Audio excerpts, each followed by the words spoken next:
की उम्र ये सिर्फ एक दशक नहीं है, ये वो समय है जब हमारे फाइनेंशियल फ्यूचर की नींव रखी जाती है। इस दौरान लिए गए फैसले या तो हमें कामयाबी की तरफ ले जा सकते हैं या फिर हमें कई साल पीछे धकेल सकते हैं। तो आज हम उन्हीं गलतियों को देखेंगे जिनसे बचकर हम अपने भविष्य को ज्यादा सुरक्षित बना सकते हैं। तो सवाल ये है कि क्या सच में एक छोटी सी लगने वाली खरीदारी किसी को फाइनेंशियली कई साल पीछे कर सकती है? और इसका जवाब है हाँ, बिल्कुल कर सकती है।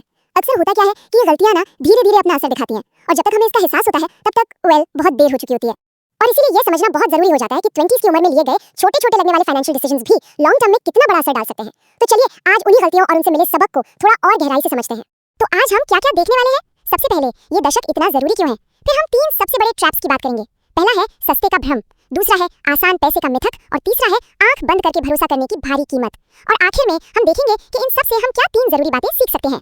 ठीक है, तो शुरू करते हैं। हमारा पहला ट्रैप है सस्ते का भ्रम, मतलब वो सिचुएशन जब कोई चीज देखने में शुरुआत में तो बड़ी सस्ती लगती है पर बाद में जाकर बहुत ज्यादा महंगी पड़ जाती है। यहाँ ना कीमत और मूल्य यानी प्राइस और वैल्यू के बीच का फर्क समझना बहुत जरूरी है। देखिए, प्राइस वो है जो आप अभी देते हैं, लेकिन वैल्यू वो है जो आपको लंबे समय में मिलती है। वो कहावत तो सुनी ही होगी, सस्ता रोए बार बार, महंगा रोए एक बार। बिल्कुल वही बात है। इस बात को समझने के लिए एक कहानी सुनते हैं। एक कंपनी ने अपने एक नए एम्प्लॉय को एक बढ़िया कार दी जो कि चोरों की भी बड़ी फेवरेट थी। तो उसकी सेफ्टी के लिए एक सस्ता सा ताला खरीद लिया और नतीजा बस 1 हफ्ते के अंदर कार चोरी हो गई। और सड़क पर क्या मिला? सिर्फ टूटा हुआ ताला, जैसे मजाक उड़ा रहा हो। ये परफेक्ट एग्जांपल है कि कैसे एक सस्ता सौदा कितना भारी पड़ सकता है। और क्लासिक ट्रैप है डिजाइनर स्टोर वाला। सोचिए, कोई एक ऐसे स्टोर में गया जहाँ किसी चीज पर प्राइस टैग ही नहीं है।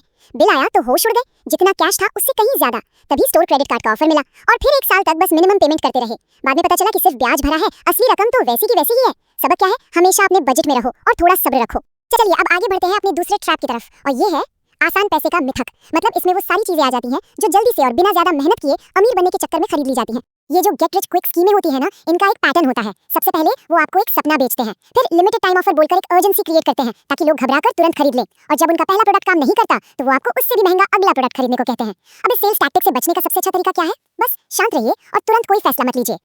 अब बात करते हैं स्टॉक टिप्स की। जरा सोचिए, .com बबल का टाइम है। एक दोस्त ने एक टिप दी और कुछ पैसे बन गए। वाह, लगा कि बस सोने की खान हाथ लग गई है। लेकिन फिर अगली टिप आती है Media@Invest नाम के एक स्टॉक पर और सारा इन्वेस्टमेंट डूब जाता है। तो इससे हमें क्या सीखना चाहिए? सिंपल सी बात है, जो टिप दे रहा है उसे तो अपने पैसे मिल ही जाएंगे, कमीशन से या फीस से। सारा का सारा फाइनेंशियल रिस्क वो सिर्फ आपका है। आप पैसे गवा सकते हैं लेकिन टिप देने वाला नहीं। और फिर आता है सट्टेबाजी का जाल। एक दोस्त ने कहा कि घुड़दौड़ में पैसा लगाना बहुत आसान है, तो ठीक है पहले $500 लगाए, हार गए। फिर दाव डबल करके $1000 किया, फिर हार गए। फिर अगली 2 रेस छोड़ दी और मजे की बात यह है कि वो दोनों घोड़े जीत गए। अब लगा कि बस किस्मत ही खराब है, तो खोए हुए पैसे वापस लाने के लिए सीधे $4000 का दाव लगाया और वो भी हार गए। सबक साफ है, अपने लॉस को चेस करना मतलब और भी बड़े लॉस को दावत देना है। अब आते हैं हमारे तीसरे और आखिरी ट्रैप पर, और ये है आंख बंद करके भरोसा करने की भारी कीमत। ये तब होता है जब हम दूसरों पर पूरा भरोसा कर लेते हैं और अपनी तरफ से कोई रिसर्च, कोई होमवर्क नहीं करते। देखिए, जब कोई दर्द में होता है ना तो वो बहुत वल्नरेबल होता है। जैसे पीठ में बहुत दर्द था तो एक स्पाइनल क्लिनिक गए और वहाँ उन्होंने 1 साल के ट्रीटमेंट पैकेज के लिए साइन अप करवा लिया, जिसकी असल में कोई जरूरत ही नहीं थी। सोचिए, अगर थोड़ी सी रिसर्च कर ली होती या बस एक सेकंड ओपिनियन ले लिया होता तो इस बड़े खर्चे से आराम से बचा जा सकता था।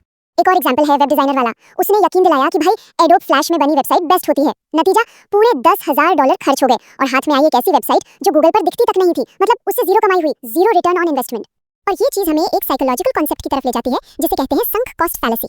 इसका मतलब है कि हम किसी चीज में इसलिए और पैसा डालते रहते हैं क्योंकि हम उसमें पहले ही बहुत पैसा लगा चुके होते हैं। बिल्कुल उस वेबसाइट की तरह मन करता है कि चलो थोड़ा और पैसा लगा देते हैं ताकि पिछला पैसा बर्बाद ना हो। तो इन सारी महंगी गलतियों से ना कुछ बहुत कीमती सबक सीखने को मिलते हैं और अब हम उन्हीं सबकों को कुछ एक्शनेबल एडवाइस में बदलेंगे। तो बड़ा सवाल ये है कि इन सभी ट्रैप से बचा कैसे जाए? इन गलतियों से हम असल में क्या प्रैक्टिकल चीजें सीख सकते हैं? इसका एक बहुत ही पावरफुल और सिंपल तरीका है, 7 दिन का नियम। जब भी कोई बड़ी खरीदारी करनी हो बस 7 दिन रुक जाइए। ये एक तरह का कूलिंग ऑफ पीरियड है। ये आपको जल्दबाजी में फैसला लेने से बचाता है, आपको रिसर्च करने का टाइम देता है और सबसे बड़ी बात, ये आपकी जरूरत और चाहत के बीच का फर्क समझने में मदद करता है। तो कुल मिलाकर इन सारी कहानियों से 3 गोल्डन रूल्स निकल कर आते हैं।